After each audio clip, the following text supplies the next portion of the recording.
Hello दोस्तों, कैसे हैं आप। स्वागत है आपका आपके अपने चैनल मैथ्स प्लस पे। तो कल हमने पिछले टॉपिक में बात की थी सप्रतिबंध प्रायिकता क्या होती है। जब कोई घटना ए घटित हो चुकी हो तो किसी दूसरी घटना बी के घटित होने की प्रायिकता सप्रतिबंध प्रायिकता कहलाती थी। और इसकी वैल्यूज हमारे पास P A intersection B by P A के रूप में, या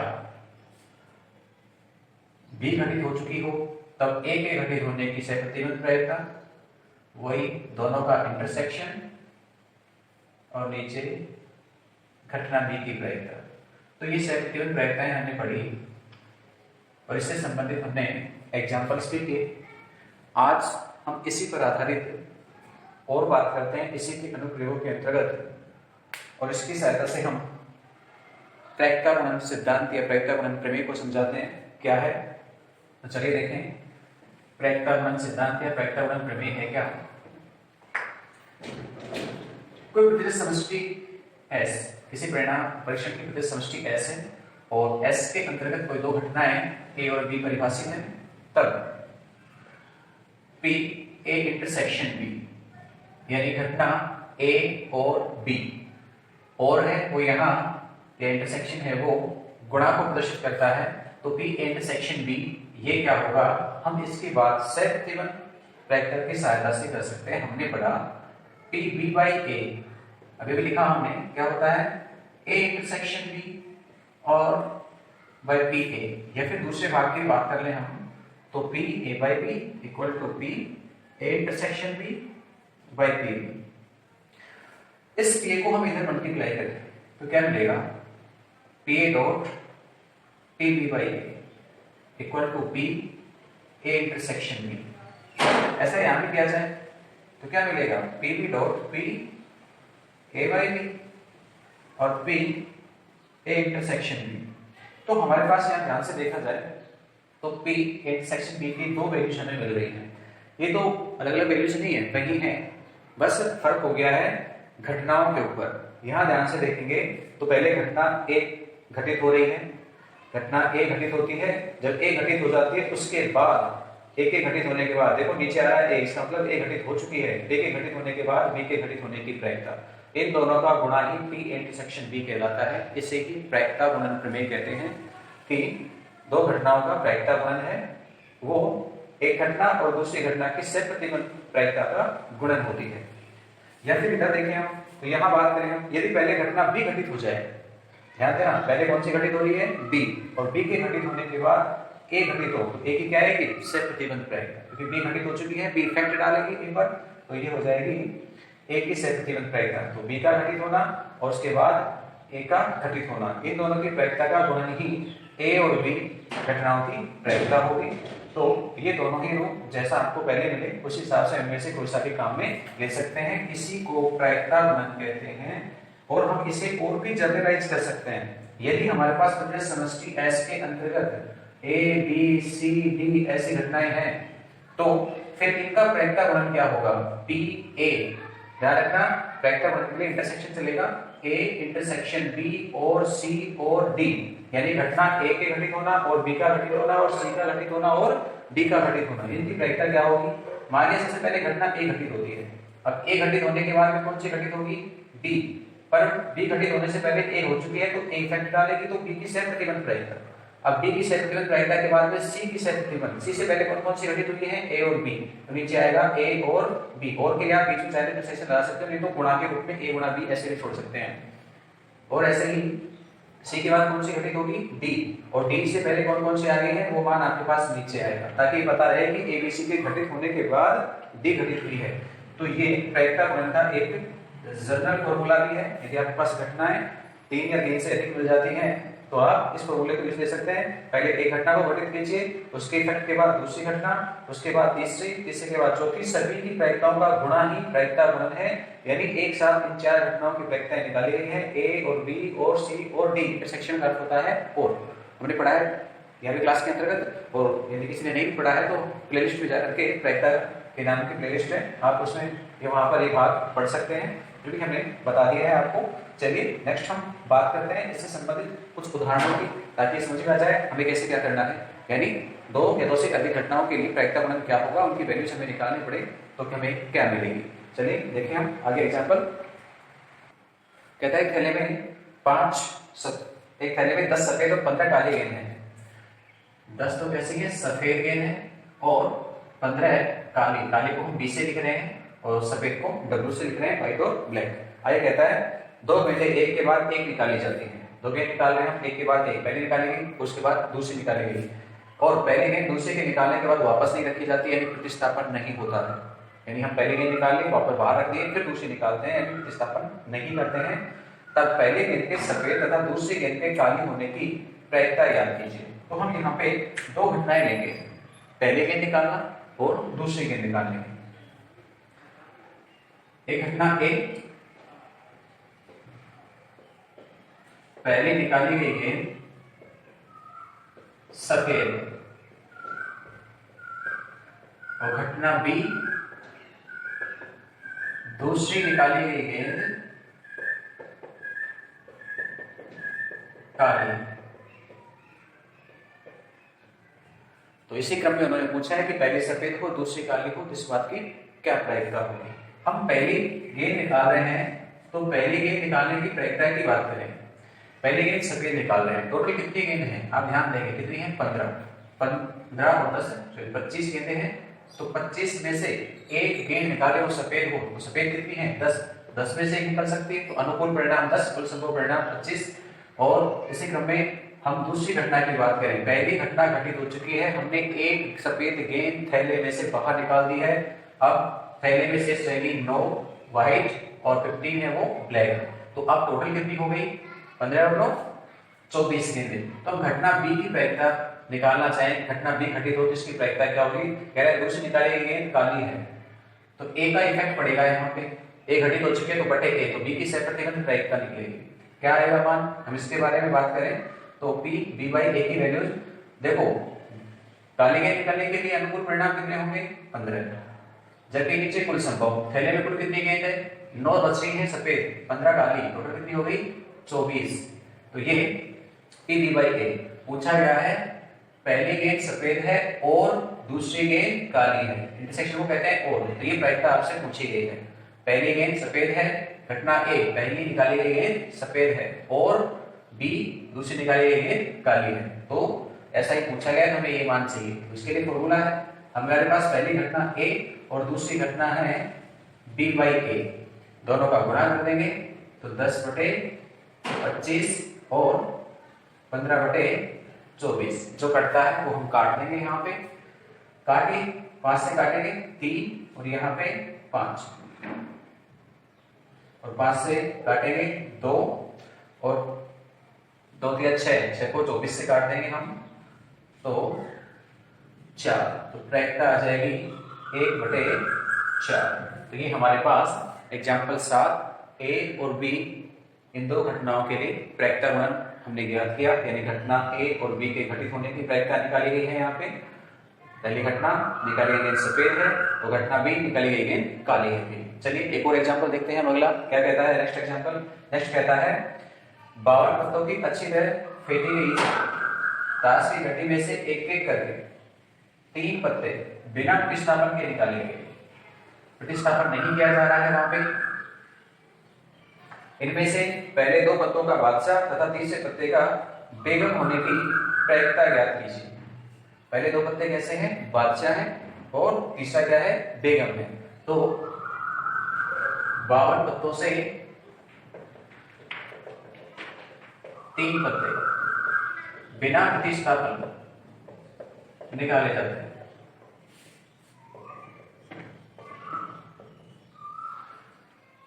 तीन घटनाएं जैसे जैसे उसने बात की, पहली घटना मैं ले रहा हूं, निकाला गया पहला पत्ता बादशाह है।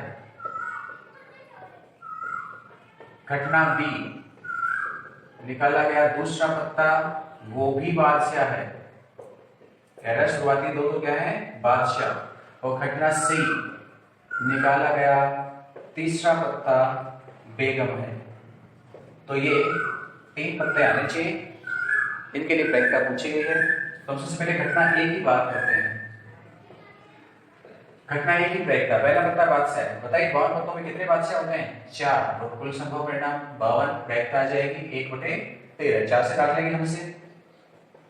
पीबी देखें, पीबी क्या होगा? एक घटना घटित हो चुकी है, यानी एक पत्ता हम निकाल चुके हैं, बादशाह कम हो चुका है, 52 की जगह 51 पत्ते बच गए हैं एक तो, और एक पत्ता बादशाह ने कम कर दिया, 4 बादशाह में कम हो गए, 3 रह गया। 3 बादशाह में से एक बादशाह निकालना है, अनुकूल परिणाम 3 आएंगे, 3 से 51 को काट देंगे, 1/17 आ जाएंगे। और इसके बाद हम निकालेंगे तीसरा पत्ता। तीसरा पत्ता कब निकलेगा? जब पहला और दूसरा निकल चुका होगा। तो पहली 2 घटनाएं घटित होने के बाद तीसरे के घटित होने की प्रायिकता ज्ञात करेंगे हम। इस बार हमें क्या चाहिए? बेगम को। पत्तों में, ताश के पत्तों में कितनी बेगम होती हैं? 4, तो अनुकूल परिणाम 4। कुल संभव कितने हैं? देखो 2 पत्ते हम निकाल चुके हैं, 52 में से 2 निकल गए, पहली घटना में निकल गया, ये दूसरी घटना में निकल गया, तो कितने बच गए टोटल? 50, तो 50 होंगे यहाँ पे कुल संभव परिणाम। 2 से काटेंगे हम इनको, तो ये 2 और यहाँ पे आ जाएंगे 25। तो उसने पूछा कि पहला पत्ता बादशाह हो और दूसरा पत्ता बादशाह हो और तीसरा पत्ता बेगम हो, इस बात की क्या प्रायिकता है? तो हमें ये प्रायिकता चाहिए, और इसकी वैल्यूज हम निकाल सकते हैं प्रायिकता 1 से। P A, P B by A और पी सी बाई ए रख देंगे मान सभी का। पी ए की जगह 1/13, पी बी की जगह 1/17, बी बाई ए की जगह पे, और पी सी की जगह पर 2/25। आप इन सबको गुणा कर लीजिए, कितने होंगे? और टोटल यहाँ नीचे आप लिख सकते हैं, ये हमारे पास 325 गुणा 17, वैल्यूज हमारे पास आएगी 5525। तो ये एग्जाम्पल 8 था हमारे पास। चलिए आगे हम बात करते हैं नए टॉपिक की। तो नेक्स्ट है स्वतंत्र घटनाएं, यानी इंडिपेंडेंट इवेंट्स क्या होते हैं, हम इनके बारे में बात करें। एक उदाहरण की सहायता से हम स्वतंत्र घटनाओं को समझते हैं क्या होती है। 52 ताश के पत्तों के गड्ढे में से एक पत्ता हम निकाल रहे हैं, उससे संबंधित हमने 2 घटनाएं परिभाषित की। निकाला गया पत्ता चिड़ी का है और निकाला गया पत्ता है वो इक्का है। निकाला गया पत्ता चिड़ी का है, इस बात की क्या प्रायिकता होगी? चिड़ी के कितने पत्ते होते हैं? 13, और टोटल 52, तो प्रायिकता आ गई 1/4। घटना बी की हम सीधे रूप में बात करें तो प्रायिकता क्या होती है, इसको भी देखें हम। तो घटना बी की प्रायिकता, निकाला गया पत्ता क्या है? इक्का है, निकाला गया पत्ता इक्का है, इस बात की बात करें तो इक्के कितने होते हैं भाई? 4, टोटल पत्ते 52, काटेंगे हम इसे तो कितना आएगा? 1/13। अब नेक्स्ट देखें हम आगे, तो ए इंटरसेक्शन बी की बात करें। पहले घटना को देखें कि इंटरसेक्शन बी का मींस क्या है। ए और बी दोनों एक साथ बात हो रही है। निकाला गया पत्ता चिड़ी का है और निकाला गया पत्ता इक्का है, दोनों को कंबाइन करें तो क्या लिख सकते हैं हम? निकाला गया पत्ता चिड़ी का इक्का है, और इसकी प्रायिकता क्या होगी भाई? A intersection B. इस प्रायिकता को निकालें तो क्या मिलेगा हमको? इंटरसेक्शन बी की वैल्यूज। निकाला गया पत्ता चिड़ी का क्या है बताइए? 52 पत्तों में चिड़ी के इक्के कितने होते हैं? 1 होता है, तो अनुकूल परिणाम 1 और कुल संभव परिणाम 52। तो ये हमारे पास पी ए इंटरसेक्शन बी हो गया। तो इसी कंडीशन में हम एक और वैल्यूज निकालते हैं, वो क्या? पी बी बाई ए। हम इसकी और बात करें, पी बी बाई ए क्या होगा? क्या होता है? पी ए इंटरसेक्शन बी और बटे में P A. P A intersection B की वैल्यू जगह भी निकाली हमने 1/52, और पी ए का मान पी ए भी निकाल रखा था 1/4 या 13/52 भी कह सकते हो आप। तो ध्यान से देखो, यहाँ पे 52 से 52 कट जाएंगे, 1/13 आपके पास वैल्यूज आ जाएगी पी बी बाई ए की। आपके पास पी बी एक यहाँ भी था और एक पी बी बी बाई ए आपके पास यहाँ आ रहा है। तो हम ध्यान से देखें तो दोनों एक जैसे हैं, पी बी और पी बी बाई ए, यानी घटना ए का घटित होने का घटना बी पर कोई प्रभाव नहीं पड़ा। जैसे सामान्य घटना बी घटित होती है उतनी ही प्रायिकता सहप्रतिबंध प्रायिकता के रूप में हमें मिली। ठीक है। तो ये एक विशेष शर्त हमें मिल गई कि ए घटना के घटित होने का ना होने का यहाँ पे कोई रोल नहीं है। ए घटित होती है तो भी प्रायिकता उतनी ही आती है, और ए घटित नहीं होती है तो भी प्रायिकता हुई। देखो इसमें भी ए का कोई रोल नहीं है, ये सामान्य निकालेगी प्रायिकता है। सामान्य रूप में जब घटना बी घटित हो रही है, हम ए की बात ही नहीं कर रहे हैं उसमें, तो इसमें ए का कोई रोल नहीं लिखा हुआ। जबकि ये क्या है, सहप्रतिबंध प्रायिकता है, इसमें घटना ए के घटित होने की जानकारी है, उसकी सूचना है यानी वो ज्ञात है, तो फिर बी के घटित होने की। तो यहाँ हमने एक चीज देखी कि ये घटना ए का घटित होना या ना होना घटना बी के लिए कोई मायने नहीं रखता। इसका मतलब है घटना बी घटना ए से स्वतंत्र है, उसे इससे घटना ए से कोई लेना देना नहीं है। तो ये क्या हो गई, स्वतंत्र घटना हो गई। तो दो घटनाएं स्वतंत्र कहलाती हैं यदि एक घटना की सामान्य प्रायिकता और उसकी सहप्रतिबंध प्रायिकताएं बराबर हो। इसके लिए हम एक और दूसरी कंडीशन यूज ले सकते हैं, वो ये कि हमने सहप्रतिबंध प्रायिकता का जो फॉर्मूला पढ़ा था P B by A equal to P A intersection B by PA, हम इसे उधर मल्टीप्लाई करें तो क्या हो जाएगा, PA into P B by A equal to P A intersection B। अब देखो हमने ये कहा कि P B by A और PB तो इक्वल ही है, तो यहाँ PA और B by A की जगह पर मैं केवल PB ही रख सकता हूँ, फिर PA intersection B है। तो सहप्रतिबंध प्रायिकताओं को परिभाषित करने के लिए एक सबसे अच्छा सा तरीका हमारे पास इस फॉर्मूले को हम कह सकते हैं कि यदि कहीं पर भी दो घटनाओं का प्रायिकता गुणन है वो P A इंटरसेक्शन B के रूप में इस प्रकार से बराबर हो, P A डॉट PB के रूप में बराबर हो, दो घटनाओं का प्रायिकता गुणन P A डॉट PB के रूप में हो, तो घटना A व B इंडिपेंडेंट इवेंट्स कहलाती हैं, स्वतंत्र घटनाएं कहलाती हैं। तो स्वतंत्र घटनाओं के लिए हमारे पास यहाँ पे दो डेफिनेशंस मिल गई हैं। यदि कहीं पर भी एक घटना की सामान्य प्रायिकता और उसकी सहप्रतिबंध प्रायिकता आपके पास समान है तो वे घटनाएं स्वतंत्र घटनाएं होंगी, यहाँ ए और बी स्वतंत्र घटनाएं हैं। या दो घटनाओं का प्रायिकता गुणन दोनों घटनाओं के प्रायिकता के गुणा के समान हो, बराबर हो, तो भी ए और बी स्वतंत्र घटनाएं कहलाती हैं। तो आप इस फॉर्मूले को ध्यान रखेंगे या फिर इस कंडीशन को याद रखेंगे। आपके पास ये दो कंडीशन है स्वतंत्र घटनाओं की, इनसे संबंधित प्रश्न आपके पास छोटे छोटे होंगे, एक एक नंबर के रूप में ही। आपके पास ये एक्सरसाइज भी, यहाँ से आपको कोई बड़ा क्वेश्चन नहीं मिलेगा, तो एक अंक के रूप में आप इस क्वेश्चन को सोल्व कर सकते हैं। आपको ज्यादा पेन लेने की आवश्यकता नहीं है, ये फॉर्मूला आपको याद होना चाहिए, या फिर यूँ कहें तो इस रूप में आपको वैल्यूज याद होनी चाहिए। बेटर है कि आप उसे याद कर लीजिए, वही पर्याप्त है आपके लिए। तो नेक्स्ट एक्सरसाइज में हमारे पास दो चीजें हैं, एक तो प्रायिकता गुणन प्रमेय, तो ये बताया हमने क्या होती थी, और एक स्वतंत्र घटनाएं।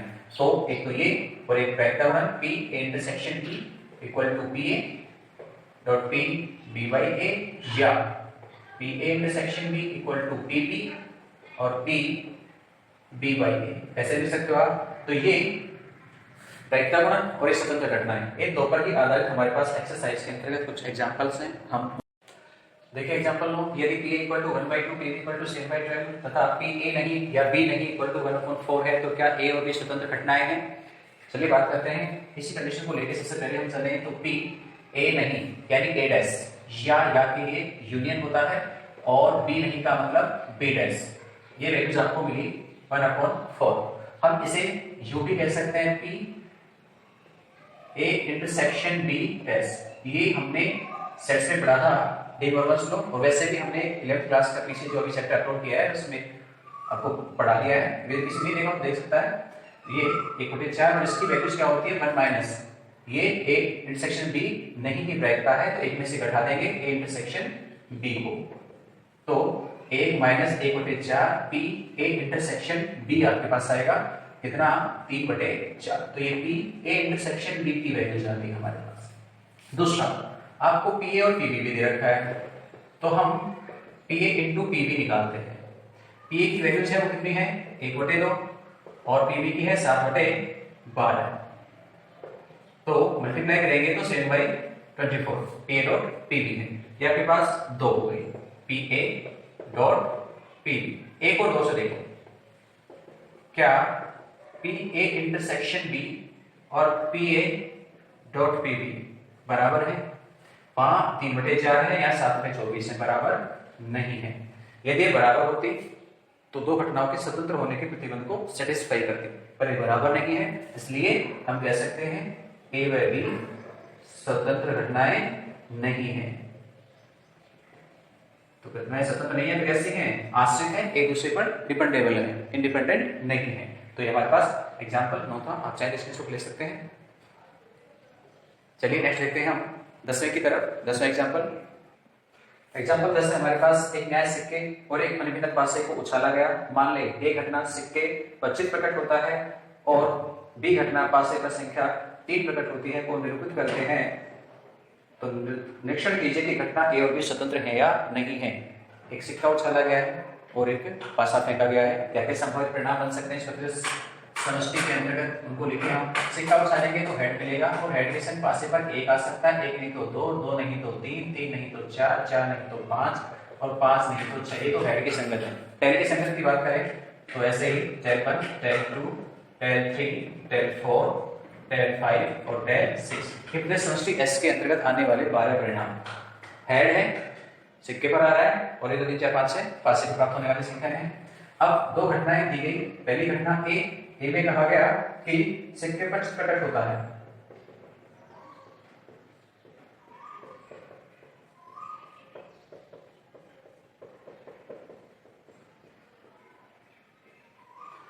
और घटना बी है, क्या कहता है? पासे पर संख्या 3 प्रकट होती है। पासे पर संख्या 3 प्रकट होती है। तो हम घटना एक एक परिणामों को लिखें। तो यहां से देखिए सिक्के पर 6 परिणामों के ऊपर हमें चिन्ह प्राप्त हो रहा है। तो ये हेड 4, हेड 5, हेड 6 और घटना की पासे पर संख्या 3 प्रकट होती है। 3 हमारे पास 2 जगह हैं, हेड 3 और टेल 3। तो हेड 3 और टेल 3। इसके अलावा हमें एक इंटरसेक्शन बी भी चाहिए घटनाओं की जानकारी के लिए। ए और बी क्या होगा? तो ए और बी आप इनमें से देख लीजिए क्या मिला, हेड 3। तो इन सभी के लिए संख्याओं की बात करें, एन ए में अवयवों की संख्या 6, बी में अवयवों की संख्या 2 और एन ए इंटरसेक्शन बी में अवयवों की संख्या 1, जबकि एन एस कितना है? 12। ये सभी सब संभाव्य हैं। अब ऐसा मत समझना कि सबसे पहले तो आप यूं कह रहे थे एक सिक्का उछाल रहे हैं, पासा फेंक रहे हैं, तो हमारे पास सब संभाव्य परिणाम नहीं आते हैं। हम वृक्ष आरेख भी बना रहे थे पहले, वहां की शर्तें अलग थी। हम पासा पहले फेंक रहे थे, पासे के ऊपर आने वाले अंकों के हिसाब से सिक्का या पासा फेंका जा रहा था। तो हम इन सभी के बारे में यहाँ पे बात करें। तो सबसे पहले घटना ए की प्रायिकता निकालें, N A by N S. तो एन ए की जगह पर वैल्यू 6 है और एन एस की जगह 12। तो प्रायिकता हो गई कितनी? 1/2। हम पीबी की बात करें तो पीबी क्या है हमारे पास? PB N B by N S. तो ये हमारे पास 2/12 है, तो 1/6। और एक प्रायिकता निकालते हैं पी ए इंटरसेक्शन बी की। तो ये N A intersection B by N S.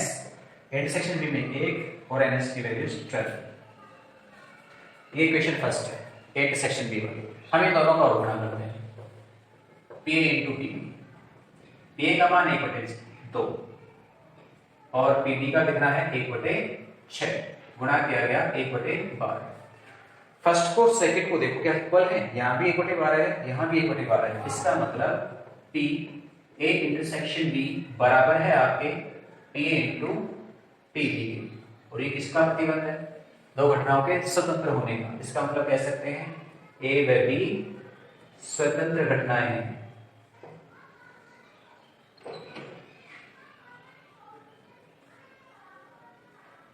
तो ये हमें पता लग गया। अब 37 की सूत्र ले लीजिए, दोनों घटनाएं स्वतंत्र होंगी। चलिए आगे बढ़ते हैं हम। देखिए एग्जाम्पल 11 कहता है एक पासे पर 1 2 3 लाल रंग से व 4 5 6 नीले रंग से लिखे गए हैं। पासे को एक बार उछाला जाता है और जिसमें घटना ए संख्या सम है, घटना बी संख्या लाल रंग से लिखी है। तो क्या ए और बी स्वतंत्र घटनाएं हैं? इसके बारे में जांच करें। तो सबसे पहले हम घटना ए की बात करते हैं। ए में देखिए घटना ए में संख्या सम है, पासे पर हमें 1 2 3 4 5 6 ये सारे प्राप्त होते हैं। तो घटना ए के अंतर्गत सम कौन कौन से आएंगे? एक तो मिलेगा 2 और एक मिलेगा 4 और एक मिलेगा 6। देखो 2 यहाँ पे रेड है, तो हम चलो से रेड से लिख लेते हैं, आपको ठीक से समझ में आ जाएगा। 2 लाल रंग से लिखा गया है, जबकि 4 और 6 काले रंग से लिखा गया है। ये घटना ए। घटना बी क्या है? घटना बी है संख्या लाल रंग से लिखी गई है। लाल रंग से कौन से लिखे गए हैं? 1 2 3। तो 1 2 और 3 ये घटना बी के अंतर्गत आ गई आपके पास। तो हम यहाँ पे बात करें तो एन ए हमें कितना मिला? 3। और एन बी भी कितना मिला भाई? 3। जबकि तृतीय समष्टि एस में एक पासे को एक बार उछालते हैं तो कितने परिणाम मिलते हैं? 6 परिणाम मिलते हैं। तो एन एस इक्वल टू 6 होगा। तो हम कहते हैं निकालेंगे। इससे पहले हम ए इंटरसेक्शन बी को निकाल दें। तो ए इंटरसेक्शन बी दोनों में क्या कॉमन है? देखिए दोनों में क्या कॉमन दिख रहा है आपको? यहाँ 2 यहाँ भी 2 समान है, 2 कॉमन आया। तो ये इंटरसेक्शन बी के अंतर्गत 2 है। तो यहाँ एन ए इंटरसेक्शन बी में अवयवों की संख्या 1 होगी। तो सारे वैक्टर निकाल दीजिए। पीए होगा N A by N S 3/6 1/2। Next PB को देखिए। PB N B by N S ये भी 3/6 यानी 1/2। इसके अलावा पी ए इंटरसेक्शन बी की बात करें हम तो ये होगा N A intersection B by N S यानी 1/6। आप इसे नंबर 1 डालिए। इंटरसेक्शन बी दो घटनाओं का वेक्टर हमें यहाँ पे मिला है और हमें दोनों का गुणा करना है। P A dot P B equal to 1/2 into 1/2 1/2 P A की वैल्यूज 1/2 पी बी की वैल्यूज कितनी हो गई? 1/4। ये तो 1 और 2 इन दोनों से हम देखेंगे क्या दोनों इक्वल हैं? 1/6 1/6 बराबर है क्या? नहीं है। तो क्या लिखेंगे? 1 है 2 से P A intersection B not equal to P A dot P B. इसलिए ए व बी स्वतंत्र घटनाएं नहीं है। तो ये हमारे पास एग्जाम्पल क्या रहा, इसके छूट लीजिए। आगे बढ़ते हैं हम नेक्स्ट एग्जाम्पल की तरफ। एग्जाम्पल 12 है। एक पासे को एक बार उछाला गया। एक बार उछालेंगे 6 परिणाम हमको मिलेंगे। उसके ऊपर 2 घटनाएं परिभाषित थी। घटना ए पासे प्राप्त अंक के 3 का गुणज होना और घटना बी पासे प्राप्त अंक सम होना। क्या ये घटनाएं परस्पर स्वतंत्र हैं? तो इसकी जांच करें हम तो वही हमें पी ए चाहिए, पी बी चाहिए और पी ए इंटरसेक्शन बी चाहिए। तो उनको ज्ञात करने के लिए देखो एन एस तो आपके पास होगा 6। पासे को उछालने पर कुल संभव परिणाम 6 ही होंगे। घटना ए के अंतर्गत प्राप्त संख्या 3 की गुणज हो। 3 की गुणज 3 या 6 हो सकती है। और घटना बी पासे प्राप्त अंक सम हो। सम कौन से हैं? 2 4 और 6 है। तो ए इंटरसेक्शन बी को देखें हम तो कितना आएगा भाई? इन दोनों में क्या कॉमन है आपके पास? केवल 6। एकमात्र अवयव है आपके पास कॉमन। तो हम प्रायिकता निकालेंगे। अब घटना ए की प्रायिकता 2 और कुल संभव परिणाम 6 तो ये 1/3। पी बी अनुकूल परिणाम 3 कुल संभव परिणाम यहाँ पर दिया गया है 6। तो ये भी हटाएंगे हम 3 से 1/2 मिल गई हमको। और पी ए इंटरसेक्शन बी की हम बात करें तो इंटरसेक्शन बी में केवल एक परिणाम है 6 और कुल संभव परिणाम 6 है ही। तो प्रायिकता 1/6। ये पहला मान पी ए इंटरसेक्शन बी का। वह पी ए को गुणा करेंगे इससे पी बी से। पी ए का मान 1/3 पी बी का मान 1/2 गुणा किया 1/6 आ गया। 1 और 2 को देखिए तो समीकरण 1 व 2 है। तो उनसे क्या मिला हमको? दोनों भाग बराबर हैं। तो लिख सकता हूं P A intersection B equal to P A dot P B. और ऐसा हो तो घटनाएं स्वतंत्र होती हैं। इसलिए ए व बी घटनाएं स्वतंत्र हैं। ये एग्जाम्पल 12। नेक्स्ट देखें हम आगे एग्जाम्पल 13 को। एग्जाम्पल 13 को देखें। यदि किसी परीक्षण के अंतर्गत परिभाषित की गई तो 2 घटनाएं ए और बी। तो घटना ए की प्रायिकता मिली है, ए यूनियन बी की प्रायिकता मिली है और पी बी आपके पास आर है। तो आर का मान ज्ञात करना है 2 शर्तों में, जब घटनाएं अपवर्जी हैं और जब घटनाएं स्वतंत्र हैं। हम सबसे पहले फर्स्ट पार्ट की बात कर लेते हैं। तो पहले भाग को सोल्व करते हुए देखें हमारे पास पी ए यूनियन बी का मान है। हम इसे लिखेंगे। जब घटनाएं परस्पर अपवर्जी हो तो क्या होगा?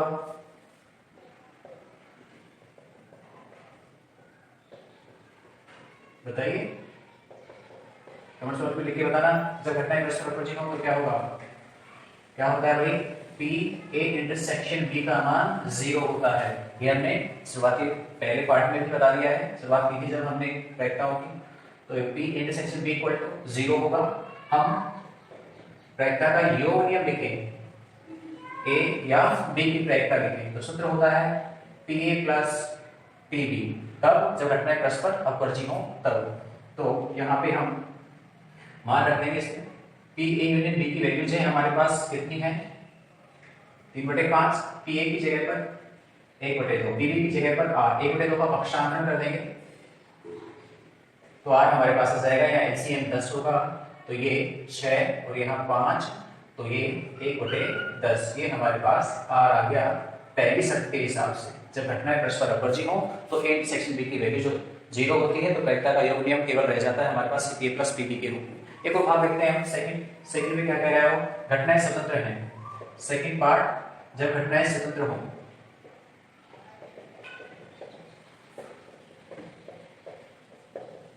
घटनाएं स्वतंत्र हो तो यहां हमने पढ़ा अभी थोड़ी देर पहले पी ए इंटरसेक्शन बी का जो मान होता है वो P A into P B होता है।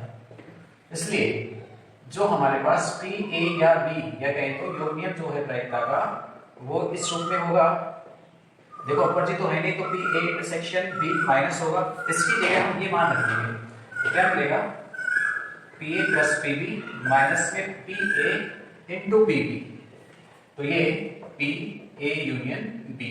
मान पता है ए यूनियन बी का 3/5, पी ए की जगह 1/2 प्लस पी बी की जगह आर माइनस पी ए की जगह 1/2 और पी बी की जगह पर आर, तो 3/5 माइनस 1/2 इस संख्या को इधर ले आए हैं हम, या आर और आर में से माइनस कर देंगे r/2, यहाँ पर एलसीएम लेंगे 10 आएगा वो 6 - 5 और यहाँ की बात करेंगे तो यहाँ पे बच जाएगा कितना r/2, एक r में से आधा r घटा रहे आधा r रह गया है तो ये कितना हो गया 1/10 बराबर r/2, तो हम 2 को उधर मल्टीप्लाई करें तो r की वैल्यूज 2/10 या r बराबर 1/5, तो ये r बराबर 1/5 कब, जब घटनाएं स्वतंत्र हो तब। एग्जाम्पल देना इसकी छूट लीजिए ताकि हम आगे बढ़े।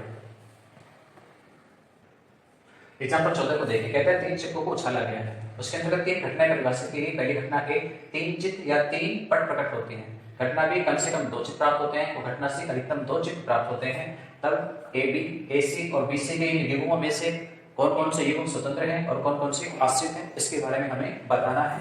तो जो स्वतंत्र होगा तो ठीक है, जो स्वतंत्र नहीं होगा तो कैसा हो जाएगा आश्रित, यानी जांच किसकी करनी है स्वतंत्र की ही करनी है, स्वतंत्र नहीं होगा तो आश्रित हो जाएगा अपने आप की। तो शुरुआत करें हम तीनों के लिए ए बी और सी के लिए। सबसे पहले हम बात करते हैं प्रतिगत समष्टि एस के अंतर्गत अवयवों की संख्या। एक सिक्के को 3 बार उछालेंगे तो हमारे पास कुल संभव परिणाम 8 आएंगे। आप चाहे तो उन्हें लिख सकते हैं, आवश्यकता है नहीं इसलिए नहीं लिख रहे हैं।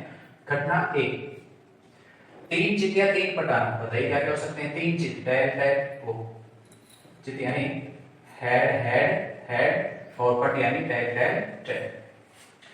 घटना बी में कहता है कम से कम 2 चित्त आए, 2 नहीं तो तीनों चित्त भी हो सकते हैं, तो 2 चित्त आना हेड हेड टैग या हेड टैग हेड या टैग हेड हेड, और 2 नहीं तो तीनों के तीनों भी चित्त हो सकते हैं। और सी कहती है अधिकतम 2 चित्त आना। सी घटना बताती है मैक्सिमम 2 चित्त हो, 2 से ज्यादा नहीं होने चाहिए, कम हो सकते हैं। तो 2 चित्तों के लिए तो ये हो भी सकते हैं, और 2 से कम में 1 चित्त, तो 1 चित्त वाली शर्तें भी लिख दें हम। तो 1 चित्त के अंतर्गत ये वैल्यूज आपके पास, और 1 से कम यानी 0, यानी कोई भी चित्त नहीं हो तो तीनों है, ये सी हो गया हमारे पास। अब सबसे पहले हम बात करते हैं पहले युग्म की ए और बी की। तो ए इंटरसेक्शन बी को देखिए क्या है। इंटरसेक्शन बी में क्या कॉमन है 3 चित्त 3 चित्त, तो हमें केवल एक परिणाम मिला 3 चित्त वाला, इसलिए पी ए इंटरसेक्शन बी का जो मान है वो कितना है 1/8। इंटरसेक्शन बी में केवल एक ही परिणाम है, प्रबल संभव परिणाम 8 है, तो प्रायिकता 1/8 होगी। ठीक है, नेक्स्ट पी ए की वैल्यूज देखिए। घटना ए की प्रायिकता, ए में 2 परिणाम है और कुल संभव 8 है, 2 से काटेंगे 1/4। बी भी आ जाएगी, बी में हमारे पास 4 परिणाम है और कुल संभव 8 है, तो प्रायिकता 4 से काटने पर 1/2, दोनों का गुणा करते हैं P इंटू पी बी कितना है भाई 1/4 के 1/2 से कीजिए 1/8। ये समीकरण नंबर 2। 1 और 2 को देखो सेम 1/8 ही है, 1/8 ही होगा, तो एक व दो से क्या मिला हमको, P A intersection B equal to P A dot P B. इसका मतलब ए व बी स्वतंत्र घटनाएं हैं। ठीक है, चलिए नेक्स्ट पार्ट देखते हैं हम। सेकंड के लिए हमें चाहिए ए सी। तो ए इंटरसेक्शन सी देखिए आप, ए और सी में क्या कॉमन है, ए में तीनों हेड और तीनों चित्र हैं, और सी में आपके पास केवल तीन हेड और 3 टैग, और यहाँ पर तीनों टेल ही हैं। तो केवल कॉमन क्या मिलेगा, 3 टैग। यानी प्रायिकता निकालें ए इंटरसेक्शन सी की, तो प्रायिकता आएगी 1/8। एक अनुकूल परिणाम है, 8 कुल संभव परिणाम है। और ऐसे ही हम ए सी और निकाला होगा पी सी, यानी घटना बी की प्रायिकता। इसमें आपके पास 7 परिणाम है। कितने हैं भाई, 7, और वो कितने हैं, 8। तो अनुकूल परिणाम 7 और संभव परिणाम 8। तो हम गुणा करेंगे किस को, पीए को और पीसी को। पीए का मान यहां निकाला हमने, कितना है भाई, 1/4, और पीसी है 7/8। कितना हो गया, 7/32। ये 4, तीनों 4 इक्वल है क्या, 1/8 7/32 बराबर होते हैं, नहीं होते। तो हम कह सकते हैं समीकरण 3 में 4 से P A intersection C not equal to P A into P C. इसलिए ए व सी स्वतंत्र नहीं है, यानी आश्रित घटनाएं हैं।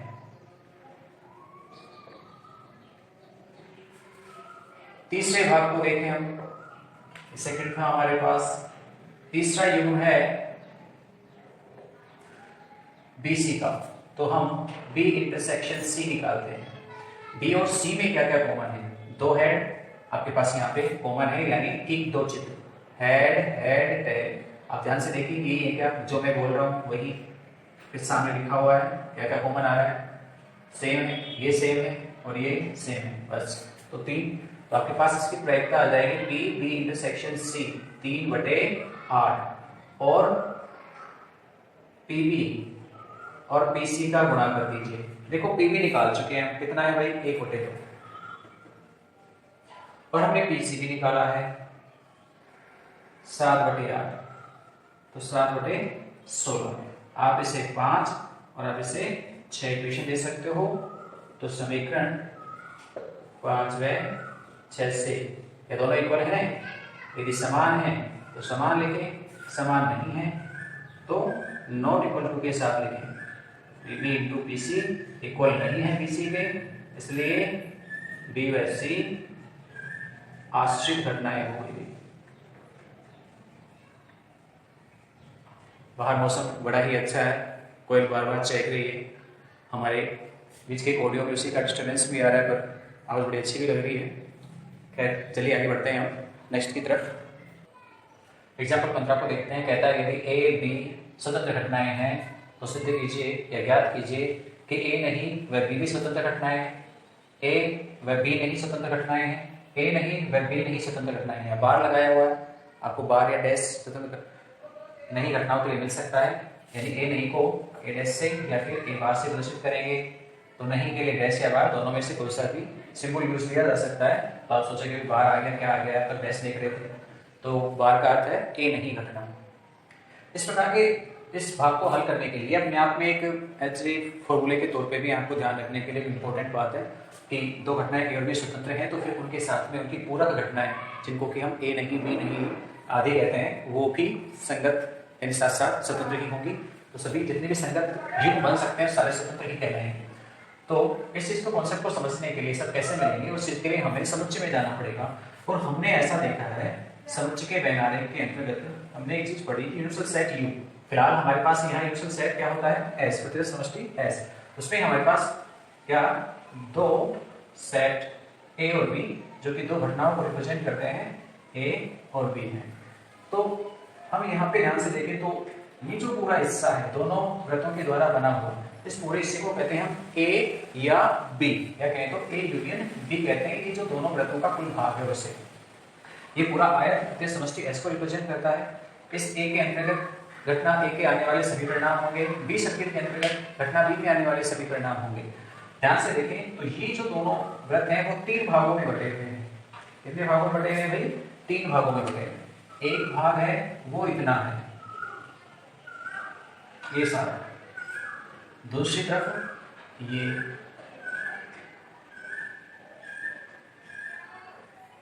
और एक आपके पास ये बीच में है। तो कितने हैं? 3 भाग है। अब इन 3 भागों के अंतर्गत हम देखें तो ये इधर वाला जो भाग है, केवल आप इसी की बात करें, आप इस पूरे बी को हटा दीजिए, क्या बचेगा? ए का हिस्सा, केवल ए। ये केवल ए है, इसमें बी का कोई भाग नहीं है। ये जो कॉमन भाग है वो भी पूरा, यानी पूरा बी हटा दिया जाए तो चंद्राकार आकृति आपके पास बचेगी। इसको मैं यहां बना दूं, ऐसी आकृति आपके पास यहां बचेगी। ये क्या है? केवल ए, जिसको दूसरे रूप में ये भी कह सकते हैं ए किंतु बी नहीं। तो ए किंतु बी नहीं को ए माइनस बी से भी लिखते हैं, और ए माइनस बी के बजाय ए और बी नहीं से भी लिखते हैं। यहाँ बी नहीं को हम बार से रिप्रेजेंट करते हैं तो हम बार लगा देंगे। तो ये भाग है ए और बी नहीं।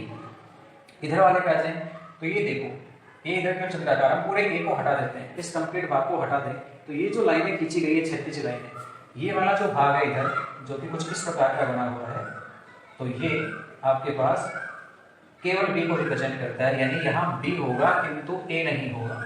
और इस वाले भाग को हम क्या लिखते हैं? बी किंतु ए नहीं से। और बीच में जो है ये क्या कहलाता है भाई? ये है दोनों का उभयनिष्ठ भाग, और उभयनिष्ठ का मतलब इंटरसेक्शन। तो ये है ए इंटरसेक्शन बी। तो ये हमारे पास 3 पार्ट है, हम इन 3 को लेकर के ही इन सारी चीजों को हल करेंगे। ये तो पढ़ा है हमने कि घटनाओं को हम एबीसी से रिप्रेजेंट करते हैं, वो प्रतिशत समष्टि के ही उपसमुच्चय होते हैं, सबसेट्स होते हैं। तो सेट्स के रूप में ही है घटनाएं। तो हम शुरुआत करते हैं सबसे पहले वाले की। क्या कह रहा है वो? ए नहीं व बी, इसके बारे में बात करनी है हमको। उसने एक चीज दी, ए और बी स्वतंत्र घटनाएं हैं।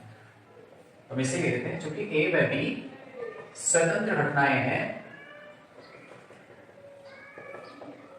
इसलिए क्या होगा? P A intersection B equal to P A into P B होगा। ये आपको ध्यान रखना है, बार बार काम आ रहा है हमारे पास मान।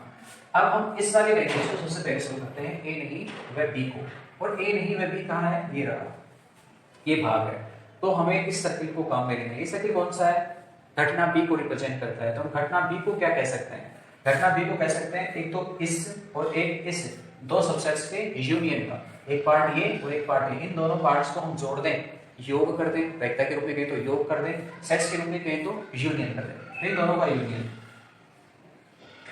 ए intersection B union B intersection A bar, B intersection A bar, ये किसके बराबर होगा? सेट बी के बराबर होगा। यानी सेट बी को प्राप्त किया जा सकता है इन दो भागों को यूनियन के द्वारा ऐड करके।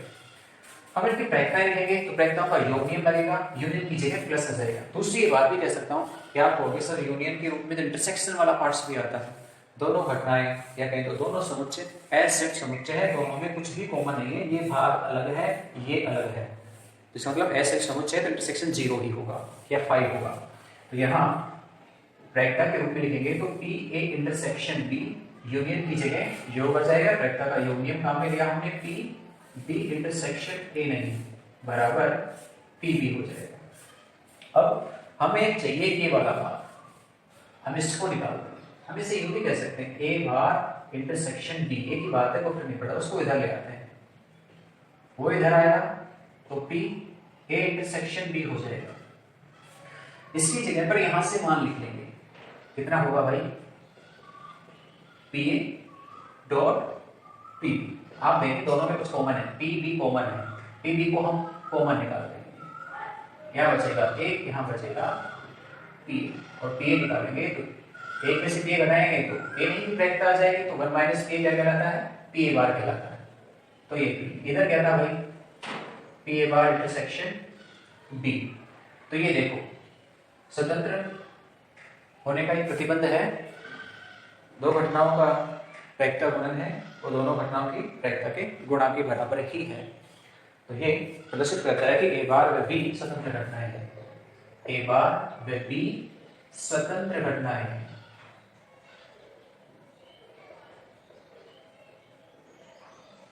ठीक है, ये चीज आपको ध्यान रखनी है। हमने पढ़ा है, ये तो 10वीं से पढ़ते आ रहे हैं, P dash equal to 1 minus P dash की बजाय बाहर लिखा हुआ है ए के बाद। चलिए आगे और देखते हैं हम सी के बाद सेकंड की तरफ। सेकंड पार्ट में क्या कर रहा है, सेकंड पार्ट में कहता है ए व बी नहीं, ए व बी नहीं यहाँ पर है हमारे पास। तो हम इस सर्किल की बात करेंगे। इस सर्किल में एक तो ये पार्ट और एक इंटरसेक्शन वाला, इन दोनों को हम यूनियन करेंगे तो क्या मिलेगा सेकंड पार्ट के अंतर्गत A intersection B bar union A intersection B, और ये बराबर होगा पूरे सर्किल ए के। प्रैक्टिकल लिखें तो यूनियन काम आएगा, यूनियन को चेंज कर देंगे हम किसमें, योग में।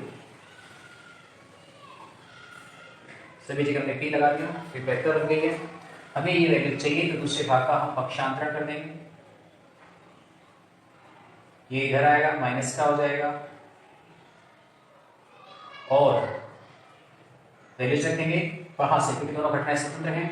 तो P A dot P B, यहां पर पी ए आपके पास कॉमन है तो हमने पी ए को कॉमन ले लिया। यहां से कितना बचेगा ए, और यहां से क्या बचेगा पी बी। और 1 माइनस पी बी को क्या कहेंगे, पी नहीं, पी बी नहीं, और बी नहीं का मतलब है बी बार।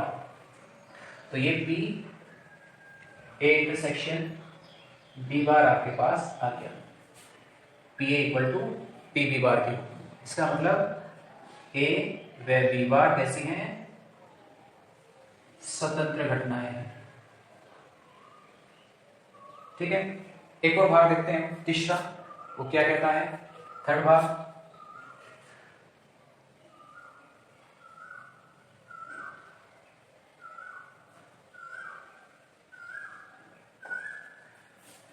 तीसरे भाग में ए नहीं व बी नहीं इसके बारे में बात की गई है, तो हम ए नहीं और बी नहीं को भी देखते हैं। तो देखो हमें चाहिए पी ए नहीं और बी नहीं की प्रयोगता, ये पी ए बार और पी बी बार के रूप में हमारे पास आ जानी चाहिए। तो हम इसको सोल्व करने के लिए हम यहां पर डी मॉर्गन लॉ को काम में लेंगे।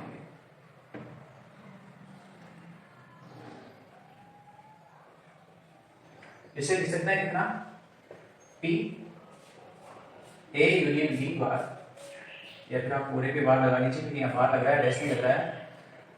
तो ये हो जाएगा 1 माइनस का P A union B. Formula use लेंगे हम पी ए यूनियन बी का, क्या होता है भाई, P A plus P B minus P A intersection B, और रखिए मान आगे यहाँ पर, तो P A plus P B intersection B. A और बी स्वतंत्र घटनाएं हैं तो इंटरसेक्शन बी की वैल्यू क्या आएगी, P A dot P B. मैंने यहाँ से मिटा दिया, लिखा हुआ था पहले। यहाँ 1 माइनस पी ए प्लस ध्यान से देखें पी बी और पी बी आपके पास कॉमन है, यहाँ बचेगा ए, यहाँ बच जाएगा पी ए, और पी बी हमने क्या ले लिया भाई, कॉमन ले लिया है। 1 माइनस पी ए को कहते हैं पी ए बार, तो 1 माइनस और पी ए वैल्यूज और प्लस इसकी जगह पर पी ए बार और गुणा में है पी बी। गुणा कर देंगे 1 माइनस का 1 माइनस पे पी ए माइनस का पी ए बार और P B. 1 minus P A, ये वैल्यू जो है वो क्या बन जाएगी, P A bar minus P A bar, और सॉरी पी बी हमने कॉमन लिया था, और पी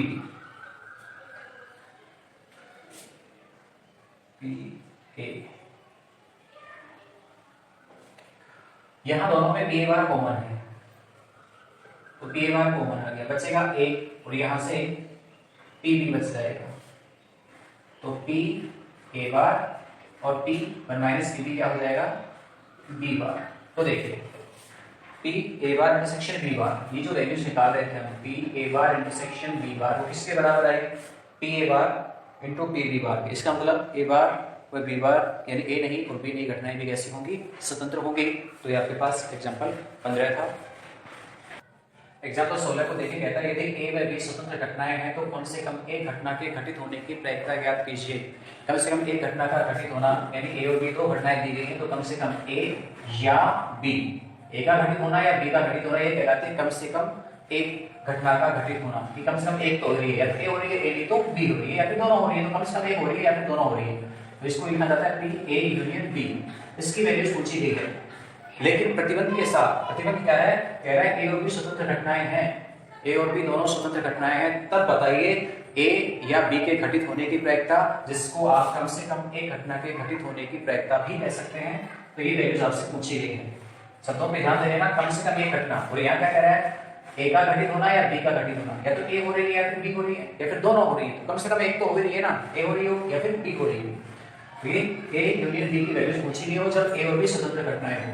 हम ये जानते हैं कि ए व बी स्वतंत्र हैं, इसलिए क्या होगा, पी ए इंटरसेक्शन बी की जो वैल्यूज है वो P A into P B होगी। अब हमारे पास प्रायिकता का यूनियन भी है, पी ए यूनियन बी को प्राप्त करने का, क्या है भाई, P A plus P B, sir आपके पास एक समीकरण के तौर पे आएंगे, तो पी ए इंटरसेक्शन बी। अब यहाँ पी ए इंटरसेक्शन बी की वैल्यू हम यहाँ से पुट कर देंगे, क्योंकि प्रतिबंध मिला था हमको, ए और बी स्वतंत्र घटनाएं हैं, तो यहाँ पे इसको रख देंगे, तो P A plus P B, और ये values P A into P B, ठीक है। अब पी ए प्लस यहाँ भी पी बी है, यहाँ भी पी बी है, तो पी बी क्या आ जाएगा, कॉमन आ जाएगा, यहाँ से क्या बचेगा, ए, यहाँ से क्या बचेगा, पी ए, तो ये कितना हो जाएगा, ध्यान से देखो, तो इस ये क्या बन गया, पी ए बार, या ए नहीं और पी, ठीक है। अब हम यहाँ पे पी ए को आउटपुट करते हैं, पी की जगह पर पी ए बार के रूप में मान लेते हैं 1 माइनस पी ए बार, क्योंकि पी ए बार है हमारे पास और वो पी ए में है, तो अलग अलग वैल्यूज हैं, सॉलिड नहीं होंगे, तो मैंने पी ए को कन्वर्ट कर दिया इसमें पी ए बार में। आप लोग इसी को कर लो, अरे भाई इसको तो हमने चेंज इसी में किया है, पहले पी ए में था, पी ए बार में किया है, तो बार में आ गया, तो पी ए को भी पी ए बार में कन्वर्ट कर देंगे, तो पी ए की value 1 minus P A bar plus में P A bar into P B. तो यहाँ देखिए हम इन दोनों में, तो कितना, पी ए बार कॉमन है, कॉमन है, माइनस का पी ए बार कॉमन लिया तो यहाँ एक बचा, और माइनस कॉमन लेने के माइनस का हो जाएगा, यहाँ कितना बचेगा, पी बी बचेगा। 1 माइनस पी बी को क्या कहते हैं हम भाई, ये तो इधर से सारा, ये क्या कहलाएगा, पी बी बार। ध्यान रखना ये फॉर्मूले पहले रिवाइज भी करवाए हैं हमने, P A plus P A bar equal to 1, एक घटना और उसकी पूरा घटना की प्रायिकता का योग सदैव एक होता है। अब चाहे पी ए बार निकालो चाहे पी ए निकालो, एक का पक्षांतर करना ही पड़ेगा आपको, तो 1 माइनस पी ए या 1 माइनस पी ए बार, तो हमें निकाला था पी ए का, तो पी ए की वैल्यू से जाएगी 1 माइनस पी ए बार, और 1 माइनस पी बी क्या कहलाएगा, पी बी बार। आप ऐसे ही पी बी के रूप में भी लिख सकते हो मान, तो ये वैल्यूज आपके पास आ जाएगी। तो पी ए या बी या कहें तो कम से कम एक घटना के घटित होने की प्रायिकता, एक में से किसी घटना के घटित होने की प्रायिकता को हम हटा दें यहाँ से, कि कोई घटना घटित नहीं होती, ए नहीं और बी नहीं की प्रायिकता को, गुणा को एक में से घटा देंगे, कम से कम एक घटना के घटित होने की प्रायिकता आ जाएगी। एक मोस्ट इंपोर्टेंट फॉर्मूला है आपके लिए आगे प्रश्नों को हल करने के लिए, तो आप इसे एज ए फॉर्मूले के तौर पे भी याद रख सकते हैं। यहाँ तो केवल 2 ही घटनाएं हैं, हम इस फॉर्मूले को जनरलाइज करके और बता देते हैं आपको कि यदि आपके पास घटनाएं 2 से अधिक हो तो आप क्या करेंगे। मान लीजिए आपके पास 3 घटनाएं हैं, ए बी और सी, तो 3 घटनाओं में कम से कम एक के घटित होने का मतलब है या तो ए घटित हो, या यूनियन का मतलब होता है या बी घटित हो या सी घटित हो। तो इसकी प्रायिकता क्या होगी, आप इस एक में से घटाएंगे, ए के घटित नहीं होने की, बी के घटित नहीं होने की और सी के घटित नहीं होने की। ए भी घटित नहीं होती है, बी भी नहीं होती है और सी भी नहीं होती है, तो फिर आपके पास कम से कम एक घटना के घटित होने की प्रायिकता आ जाएगी यदि आप उसे एक में से घटा देंगे। तो एक में से किसी भी घटना के घटित होने नहीं होने की प्रायिकता को आप घटा देंगे, कम से कम एक घटना के घटित होने की प्रायिकता मिलेगी। 3 की बजाय आप 4 भी कर सकते हो, यहाँ पी डी बार और आ जाएगा, यहाँ यूनियन में डी जोड़ सकते हैं, 4 के अलावा 5, इसी क्रम में आप इन्हें आगे बढ़ा सकते हैं। तो ये आपके पास कम से कम एक घटना के घटित होने का एक सूत्र है। हमारे पास अधिकतम यहाँ 4 तक के लिए हो सकते हैं, उससे ज्यादा बड़े क्वेश्चन आपके पास है नहीं। तो ये चीजें थी हमारे पास, 2 टॉपिक्स हमने यहाँ पे क्लियर किए, एक तो स्वतंत्र घटनाएं क्या होती हैं, दूसरा प्रायिकता गुणन प्रमेय, तो इससे संबंधित हमने एग्जाम्पल भी कर लिए हैं। आशा करते हैं शायद आपको कुछ समझ आया होगा। आप आगे एक्सरसाइज के क्वेश्चन हल करने की कोशिश करके देखना कितना आता है कितना नहीं हो पाता है। अगले वीडियो में हम एक्सरसाइज के क्वेश्चन को भी सॉल्व करेंगे। इस बार हम सभी प्रश्न हल नहीं करेंगे, कुछ प्रश्न आपको भी हल करने हैं, तो कोशिश करना शुरुआती छोटे छोटे क्वेश्चन से 1 से 5 तक के आप उनको हल कर लें, बाकी आगे के हम नेक्स्ट वीडियो में लेकर के आएंगे। तब तक के लिए धन्यवाद, थैंक यू। यदि आपको वीडियो अच्छा लगा हो तो कमेंट सेक्शन में लिख के जरूर बताएं, और दूसरा लाइक करें, दोस्तों के पास शेयर करें ताकि उन्हें भी इसका कुछ फायदा हो सके। धन्यवाद, थैंक यू।